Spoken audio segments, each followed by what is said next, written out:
In September, the UVA Board of Visitors voted to remove the George Rogers Clark statue on the corner. Clark was a Revolutionary War hero, but to Native Americans and student activists, he was an illegitimate and violent conqueror. The statue depicts George Rogers Clark on horseback. The statue names him Conqueror of the Northwest, but historians and Native Americans alike find this to be a gross overestimation of his contributions. But that statue takes up such pride of place right on grounds, and it seems out of proportion to his importance. That might be one way of thinking about why it inflames passion so much. Why this guy? But just as importantly, if not more importantly, of course, is what it actually depicts. And one can argue about what it actually depicts, and there's room for interpretation. But in my view, it's hard not to see how it's a demonstration of white power over Native people. A construct. He wasn't really that big of a hero. Just that he came from Charlottesville, and they wanted to make him out to be a hero. UVA alum Anthony Lopez, member of the Crow Creek Sioux Tribe of South Dakota, has been working with student activists like Zach Russell, member of the Native American Student Union. They have called for the removal of this statue, but their demands do not end there.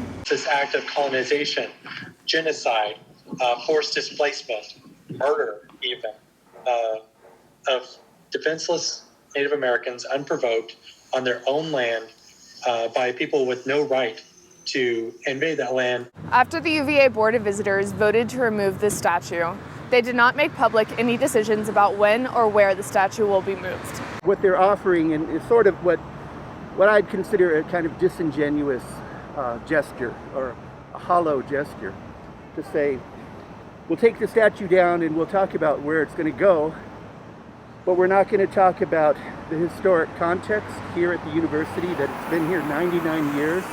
Right. And in all that time, we've never had a tenured American Indian professor or an American Indian program as part of the curriculum, or we've never had space of our own. Right. It's as though they erased us from the university. They excluded us more than a century ago. And if you read the writings of Thomas Jefferson, like at the very first board meeting of the Board of Visitors, he disparaged Native American knowledge and our ethic about how we respect our elders. He basically said we were a wretched people. I'm an associate professor in the Department of Spanish, Italian, and Portuguese. I'm also affiliated with the program in Latin American Studies, the Centro de las Americas, and I'm our faculty coordinator for Maya Quiche. So I have a couple different roles on campus that bring me into dialogue with curricular initiatives and administrative programs related to Indigenous studies.